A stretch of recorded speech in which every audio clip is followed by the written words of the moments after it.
பசியோடு யார் வந்தாலும் உடனே ஒருவேளை சோறு கிடைக்கும்னு நம்பி வர இடம் உங்கள் ஆஃபீஸ் தான்.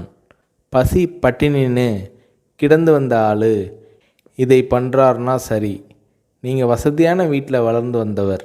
இந்த பழக்கம் எப்படி உங்களுக்கு வந்தது என்று விஜயகாந்த் அவர்களிடம் ஒரு முறை கேட்டபோது அதற்கு விஜயகாந்த் அவர்கள், அதுக்கு காரணம் எங்கள் ரைஸ் மில்.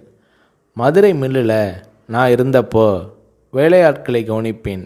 ஒரு தூக்கு சட்டியில் சோறு இருக்கும்.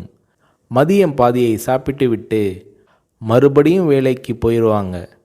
3-3:30 மணிக்கு மிச்சம் மீதியை சாப்பிடுவாங்க.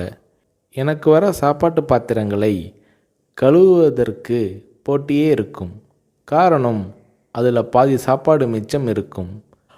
உலகத்தில் பெரிய கொடுமை பசி கொடுமை தான். வயிறு காஞ்சி வந்து நின்றவனுக்கு என்ன சொன்னாலும் ஏறாது.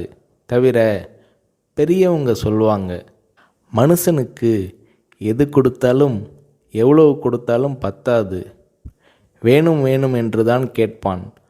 அவன் போதும்னு சொல்கிற ஒரே விஷயம் சோறு மட்டும்தான்னு சொல்லுவாங்க. அது என் மனசில் பதிஞ்ச விஷயம். என்னால் கொடுக்க முடியுது, செய்கிறேன். நான் சம்பாதிக்கிறது மக்கள் காசு. என் உழைப்புக்கு அதிகமாகவே ஊதியம் தராங்க. அதில் ஒரு பகுதியை படிப்பு அது இதுன்னு அவங்க உதவிக்காக செலவழிக்கிறது என்னோட பொறுப்பு என்கிறார் விஜயகாந்த்.